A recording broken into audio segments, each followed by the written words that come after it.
avec plusieurs invités au regard de l'actualité que l'on connaît, que vous connaissez, et avec cette situation aujourd'hui, cette place inquiétante prise par la question de l'antisémitisme dans notre pays. En 2024, la situation est malheureusement celle-là. L'antisémitisme est au cœur de l'actualité et du débat politique dans le cadre de cette campagne des législatives. Alors, avec nous se succéderont deux vagues d'invités qui pourront nous livrer leur point de vue. Avec nous, Pierre-Jérôme Biscara. Merci d'être là, Pierre-Jérôme. Vous êtes le fondateur de l'association Hippocampe qui lutte contre le négationnisme. Vous avez été responsable pédagogique à la Maison d'Isieux et vous êtes expert auprès de la Fondation pour la mémoire de la Shoah, auteur de plusieurs livres, notamment La nouvelle histoire de la Shoah et les yeux des enfants dans la Shoah, et d'un guide historique d'Auschwitz et des traces juives de Cracovie. Merci d'être là, Pierre-Jérôme. Stéphane Nivet nous a rejoint aussi. Vous avez présidé l'association Hippocampe. Vous êtes aussi l'auteur de l'ouvrage Jean Moulin, l'inconnu de Lyon, et d'une histoire politique de l'antisémitisme que vous avez signé avec attendez, bougez pas, avec Emmanuel de Bono, excusez-moi. Et puis nous avons aussi sur le fauteuil monsieur François Racheline, qui est vice-président de l'ICRA. Nous ont rejoint aussi Judith Cohen-Solal et Jonathan Ayoun. Vous êtes aussi des auteurs et des documentaristes. On ne peut pas commencer ce temps d'échange sans évoquer ce fait d'actualité, cette tragédie, ce calvaire de cette jeune fille de 12 ans à Courbevoie, violée en Réunion par des garçons de 13 ans, au prétexte, selon les premiers éléments de l'enquête, qu'elle était juive. Stéphane Nivet, quelle est votre réaction? Est-ce que c'est un nouveau marqueur de l'antisémitisme aujourd'hui en France? Merci. Je voulais préciser qu'il y aura un deuxième temps avec Marek Alter. Je les vois arriver, je les vois pas encore, mais avec Mohamed Sifawi. Liman Chelgoumi et Mohamed Sifawi. Voilà. On va aller rapidement. Alors c'est vrai que on vient tous du militantisme, on se connaît depuis longtemps, et je pense que si on nous avait dit il y a quelques années qu'on se retrouvait dans la situation dans laquelle on se trouve aujourd'hui, notamment avec les faits que vous évoquez, on aurait considéré que ça relevait d'un cauchemar impossible à imaginer. Cette conjonction d'une flambée d'antisémitisme qui aboutit à des actes criminels dont on pensait qu'ils avaient à jamais disparu, cette conjonction aussi d'une crise politique profonde dans laquelle on se retrouve en quelques jours précipités, où tous les fondements qui avaient conduit à notre engagement militant semblent aujourd'hui, les repères qu'on avait semblent complètement brouillés. Et moi, voilà, depuis une quinzaine de jours, j'ai l'impression qu'on est tous la proie des idées sombres et d'une difficulté à réagir. On en parlait hier en venant avec Pierre-Jérôme dans la voiture, en disant que ces périodes, finalement, sont aussi des périodes de clarification des choses. Ça permet aussi de voir comment les forces politiques et comment la société se positionnent face à l'antisémitisme. Et on a plusieurs types d'attitudes. On a les gens qui sont perdus, on a les opportunistes, on a les profiteurs. Et voilà, moi à titre personnel, voilà, je suis dans une période complètement, voilà, je vous le dis franchement, je suis perdu. Je me suis engagé Hippocampe il y a 20 ans maintenant. Les repères qu'on avait dans le combat contre l'antisémitisme aujourd'hui ont été complètement balayés et on se retrouve dans un contexte politique où une partie de ma famille politique, la gauche, vient soutenir, applaudir et accréditer l'antisémitisme, et c'est un drame pour moi.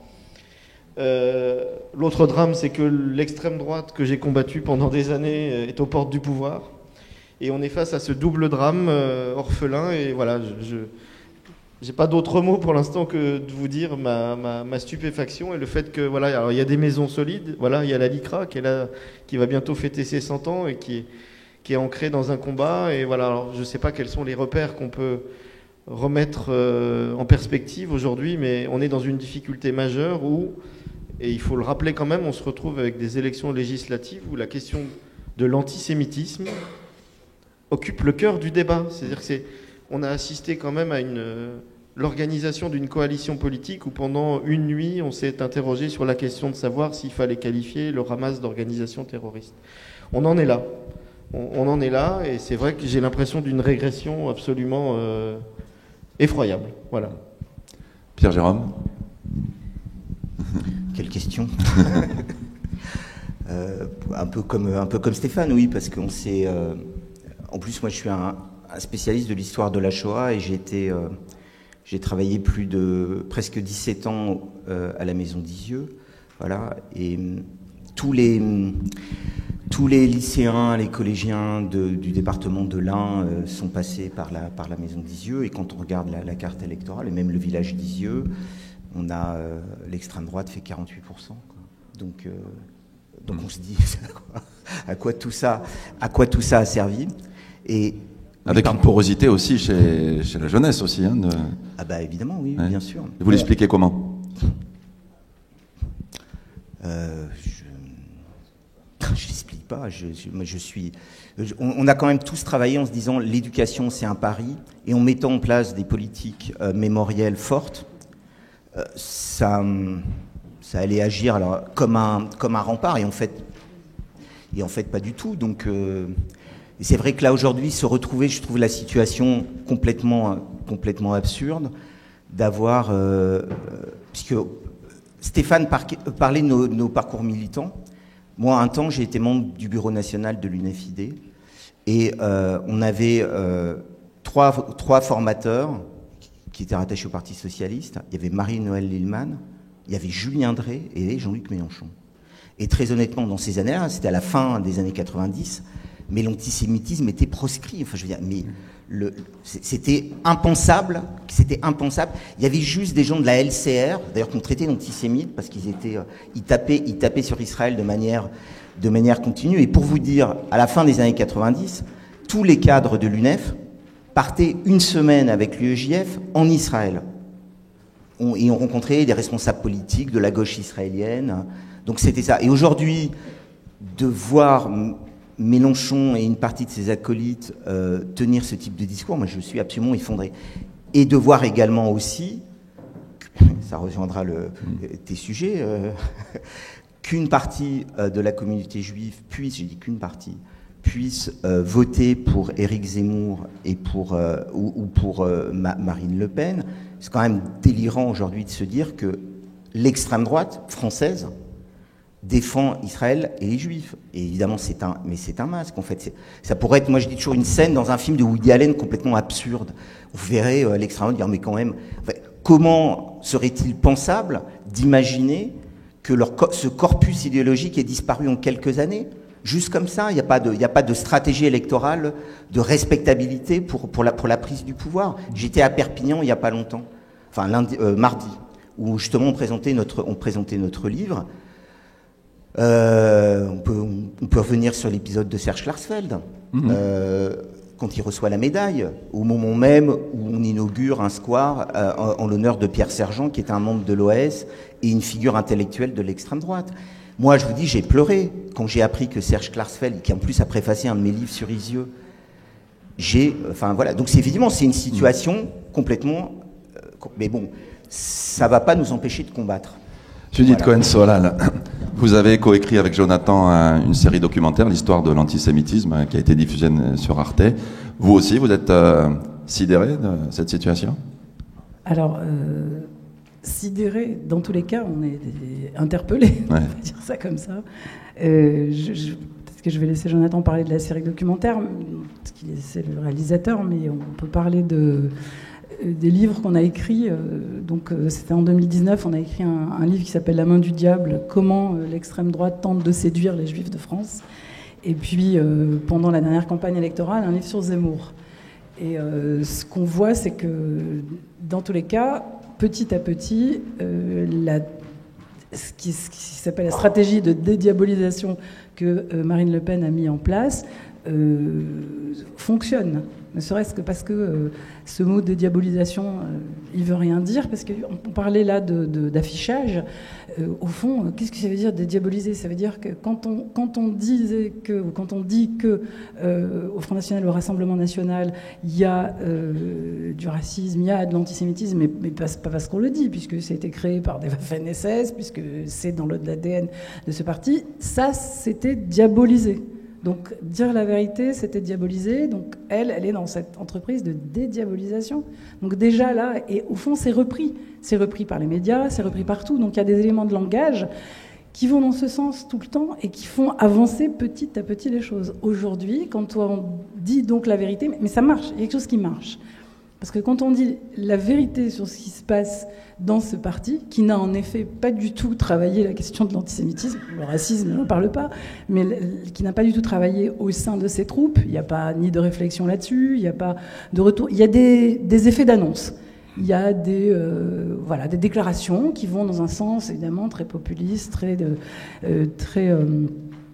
électoraliste, mais il y a toujours des gens très sulfureux. Aujourd'hui, sont toujours présents en tant que députés des gens qui ont participé qui suivent Jean-Marie Le Pen, qui ont participé. Il y a Jean-François Jalc, Bardella, qui était l'assistant parlementaire de Jean-François Jalc, n'a jamais dit qu'il revenait sur ses positions. Il a été nourri, biberonné de ça, et c'est lui dont on nous dit qu'il est. Alors là aussi, vous voyez, la dédiabolisation, c'est une nouvelle image. Ça serait le nouveau visage de... Mais alors, c'est pas du tout le nouveau visage. Ce qui fait que, ce qui est assez sidérant, c'est que les choses se passent devant nos yeux, on peut les désigner, les montrer, et c'est comme s'il y avait une forme de surdité et d'aveuglement par rapport à ça. Donc, en réfléchissant, je me suis dit que ça marche tellement bien, parce qu'aujourd'hui, quand on parle de ça, quand on dénonce ça, les gens qui ne sont pas d'accord disent « Oh non, mais ça c'était avant, mais non, mais ça c'est has-been, oh là là, vous êtes tellement années 80 ». Donc ça marche, c'est-à-dire, mais c'est exactement ce qu'elle voulait faire, c'est-à-dire qu'elle voulait mettre en place, et dans ces éléments de langage, on retrouve exactement ce qu'elle voulait, c'est-à-dire qu'il y aurait un nouveau visage et que l'ancien n'existe plus. Et cette assertion est plus forte que le réel. Donc on est nécessairement dans une forme d'imaginaire, et là je crois qu'il y a en effet une forme de sidération. Les gens ont peur de ce qui se passe, ils n'arrivent pas à décrypter la politique, on n'arrive pas à décrypter ce qui se passe devant nos yeux, donc on a recours à justement une espèce de pensée magique, de formules magiques qui vont nous sortir de là. Donc moi, il y a des gens qui me disent « Non, mais elle va nous sortir de là, elle va nous sortir de l'antisémitisme, elle va nous sortir de l'islamisme radical, elle va nous sortir... » Cette espèce de pensée, et donc quand on vient avec du réel contre ces pensées, eh bien, c'est angoissant, je crois. C'est très angoissant. Justement, ça participe de la sidération de l'autre qui ne veut pas, et donc rejette le réel. Et là, on se trouve, je pense, nous tous, devant cette problématique. Comment faire pour faire entendre du réel, et ce qui se passe aujourd'hui et qui ne fait pas partie de l'antédiluvien. Voilà. Jonathan.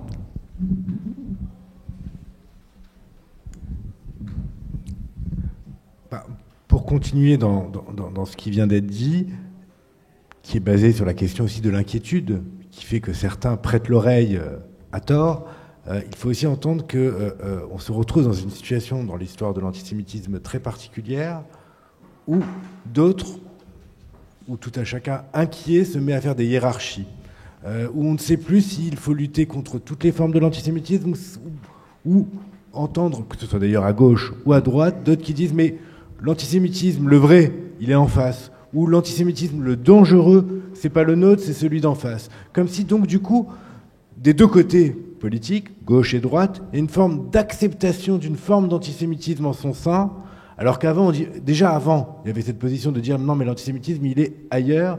Maintenant, on a dépassé une nouvelle étape, on dit si l'antisémitisme il est aussi chez nous, mais c'est pas grave chez nous, il faut aller voir ailleurs. Et c'est des deux côtés que c'est dit, du côté de la gauche et du côté de la droite, enfin plutôt de l'extrême droite. Et ça c'est assez inquiétant, et c'est d'autant plus inquiétant que ça arrive dans un moment où en effet, comme le disait Stéphane au début, l'antisémitisme est au cœur du débat politique dans une échéance électorale extrêmement importante. Et donc, le fait que ça arrive dans ce même moment où l'antisémitisme et les juifs sont un sujet premier du débat politique, ça doit d'autant plus nous inquiéter que dans l'histoire, là c'est pour rejoindre la question d'avant de l'histoire de l'antisémitisme, dans l'histoire, à chaque fois que les juifs étaient au cœur de l'actualité politique, dans un moment d'échéance électorale, dans un moment de reconfiguration politique, eh bien, ça voulait dire que c'était un moment de crise sociétale, politique, de bouleversement. Donc, qui peut amener à la clarification, qui peut amener aussi à des choses critiques. Mais la place des Juifs et de l'antisémitisme dans le débat politique vient aujourd'hui s'inscrire aussi dans une très longue continuité, même dans l'origine de la République, puisque pendant la Révolution française, au commencement de la République, il y avait 40 000 Juifs en France, qui représentaient 0, je ne sais combien de pourcents. Il y avait 4 millions, 6 millions de Français à cette époque, je crois. 30 débats à l'Assemblée nationale pendant 3 ans. On est au cœur de la Révolution, tournant dans l'histoire de France incroyable.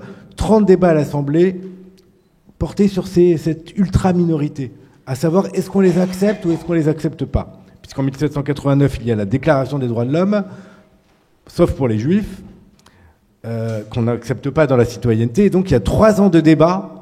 On est en pleine au cœur de la Révolution française. Pendant 3 ans, on débat de que fait-on des Juifs. Et quelque part, eh bien, dans la longue histoire de la France, à chaque fois qu'il y a eu des crises, des grands bouleversements, l'affaire Dreyfus n'arrive pas hors sol, c'est un grand moment de bouleversement, la question de que faire des Juifs et accepte-t-on ou n'accepte-t-on pas d'avoir de l'antisémitisme à notre sein est revenue. Donc nous sommes dans une situation critique. François Racheline, vice-président de la LICRA. Stéphane... Un des vice-présidents. Un des vice-présidents, oui, il y en a plusieurs, bien évidemment. Et donc, Stéphane disait un peu le découragement du militant. Vous, quel est votre point de vue là-dessus? Moi, je suis comme tout le monde, je suis très triste, mais je ne suis pas étonné, premièrement. Et je cherche à comprendre ce qui peut provoquer ces mouvements et qui ne concernent pas uniquement les Juifs.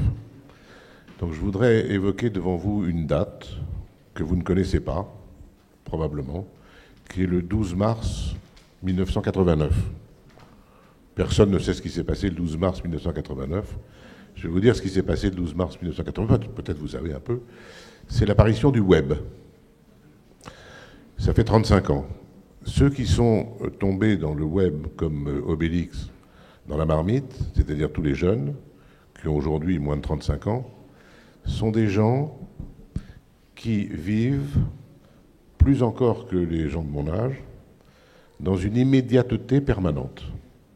Et je pense que tout le monde ici, les hommes et les femmes, peuvent être sensibles à ce que je dis, parce que je me suis baladé un peu dans les rangs, j'ai vu hier soir ce qui se passait. Tout le monde regarde son téléphone en permanence. Vous êtes, comme moi, en permanence bombardés par des informations et vous regardez votre téléphone. Ceux qui sont vraiment nés là-dedans, c'est-à-dire les tout jeunes, moi, mes petits-enfants, pas mes enfants, presque, ils auraient pu naître là-dedans, mais pas tout à fait, ils avaient déjà 10 ans à l'époque.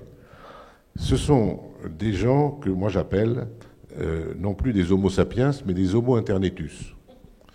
L'homo internetus ne se comporte plus comme homo sapiens.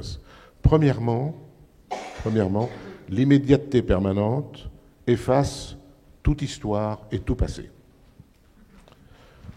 J'ai une amie qui tracte pour la LICRA, et qui m'a dit, j'ai parlé à des jeunes qui veulent voter Rassemblement National, j'ai essayé de leur expliquer ce que ça voulait dire, et la réponse c'est « mais je n'en ai rien à foutre de ton passé. C'est ton passé, c'est pas le nôtre. » Il faut méditer cette réflexion, elle est terrible. Notre passé n'est pas celui des gens qui sont dans l'immédiateté permanente et qui n'en ont rien à faire. Or, quand vous supprimez le passé, vous supprimez aussi l'avenir. Vous n'avez plus une construction sociale commune. Alors, ça c'est un premier point. Mais Homo internetus supprime aussi les intermédiaires. Donc, il met en cause les institutions. Et je nuancerai un tout petit peu ce qu'a dit Jonathan Ayoun, mais on n'est pas loin d'être d'accord. Le problème n'est pas la montée de l'antisémitisme. Évidemment, c'en est un. Le problème, c'est que nous sommes entrés en France dans une crise institutionnelle, et chaque fois qu'il y a une crise de la démocratie, ressurgit ce phénix permanent qu'est l'antisémitisme. C'est le premier point. Donc la causalité, c'est pas de dire l'antisémitisme, ça va contre la démocratie. Bien sûr que oui, c'est pas compatible les deux. Mais c'est parce que la démocratie est en crise que ressurgit de manière extrêmement vive cette question d'antisémitisme. Donc j'ai envie de vous dire que je ne suis pas particulièrement surpris. Je suis absolument désolé.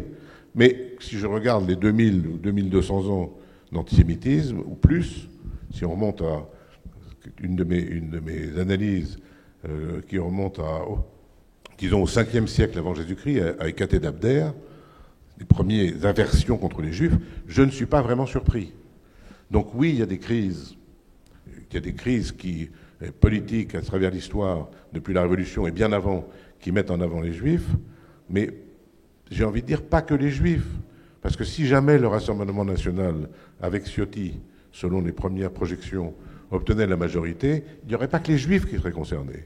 Il faut faire attention de ne pas dire ça. Et par ailleurs, je voudrais signaler, j'ai compris que je n'avais pas 1 heure pour développer, donc je vais vous rendre le micro. Mais oui, et c'est dommage, bien sûr. Mais je voudrais juste vous dire une réflexion. Lorsqu'on s'étonne du vote des Juifs pour Zemmour, moi j'ai bien pire. Hein. C'est les 54 000 Juifs Français juifs qui vivent en Israël. Il y en a à peu près 10% qui ont voté. Majoritairement, c'est 8%, voilà. Majoritairement pour Maréchal, celle que j'appelle Maréchal nous voilà. Bon. Eh bien, je termine en vous soumettant cette réflexion. La théorie des probabilités et la courbe de Gauss interdisent de penser que les Juifs sont différents des autres.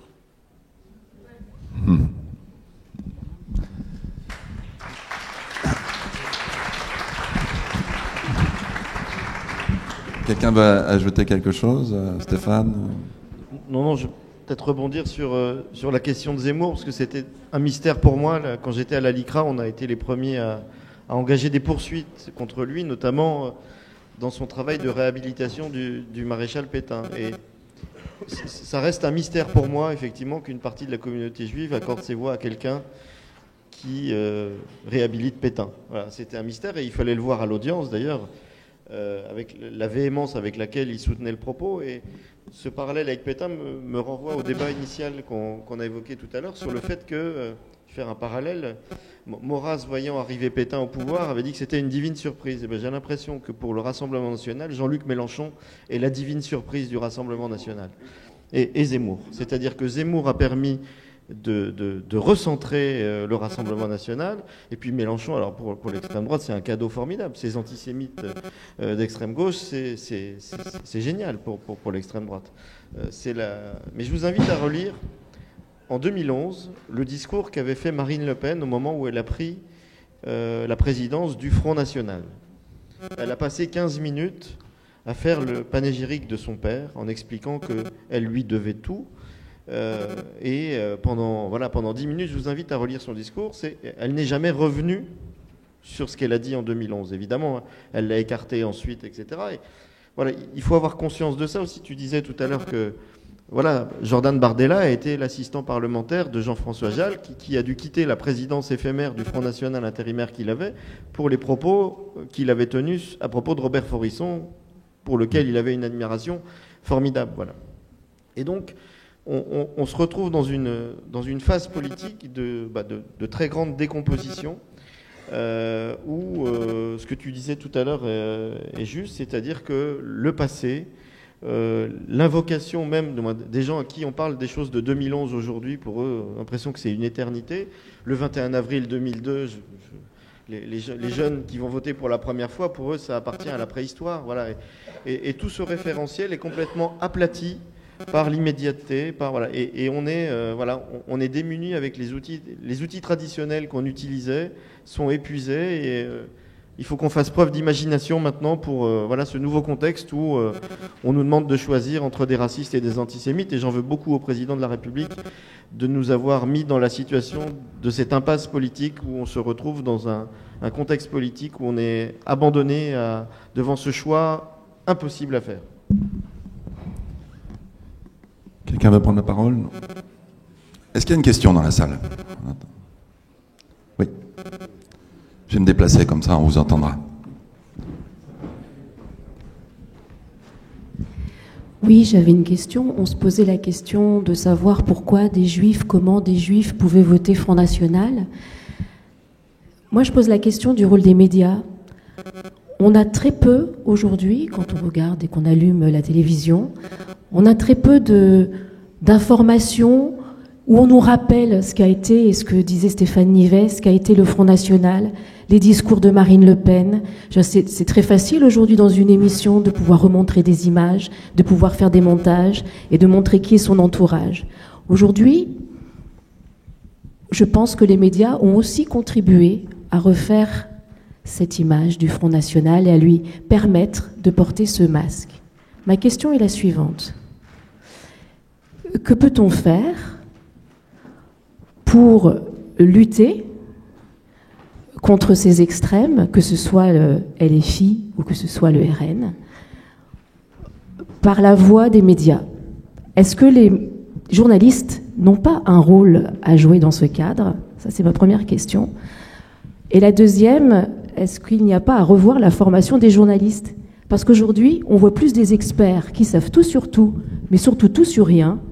Quand ils s'expriment, on arrive à savoir, c'est-à-dire que le devoir de neutralité du journaliste a complètement disparu. On arrive à savoir quelles sont leurs opinions politiques à travers les questions qu'ils posent ou même à travers les questions qu'ils ne posent pas.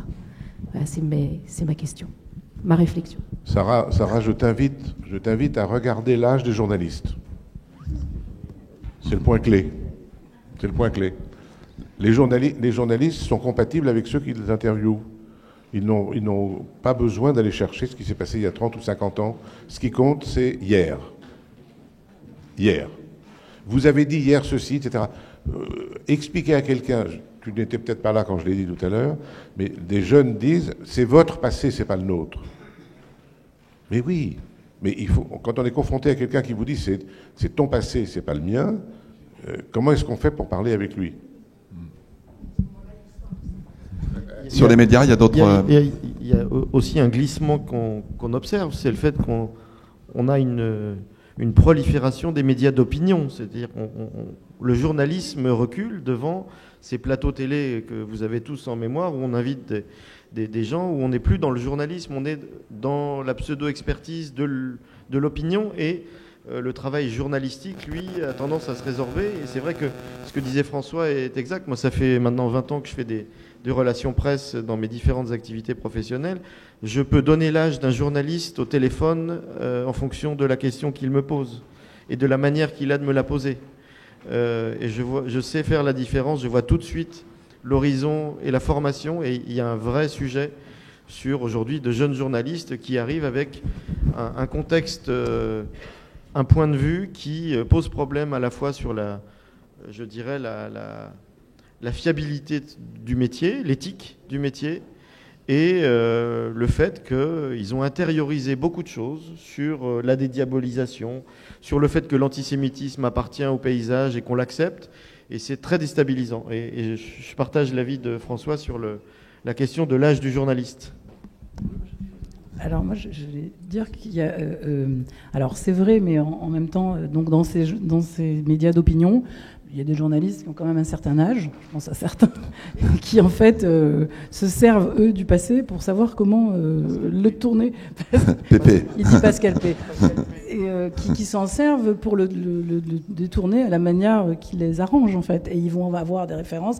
Puis avant Pascal P, il y avait Zemmour dans cette émission, sur cette chaîne énormément.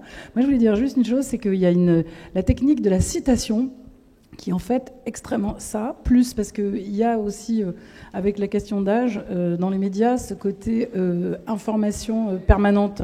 Donc les chaînes d'infos doivent continuellement fournir de l'info, donc tout n'est pas vérifiable. Donc je pense que la technique de selon Marine Le Pen, 2 points, et là tout est possible.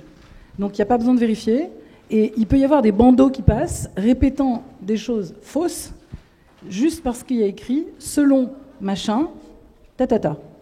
Et là, c'est dramatique parce que du coup, on retombe exactement sur la question d'Internet, qui est que toute information en vaut une autre, peu importe si elle est vraie ou fausse. Oui, je voulais... Il y a le problème des journalistes, mais il me semble que, par exemple, dans la période dans laquelle on vit, si certaines formations politiques avaient justement blindé un petit peu leur formation, formé leurs cadres, formé leurs élus, ça irait beaucoup mieux.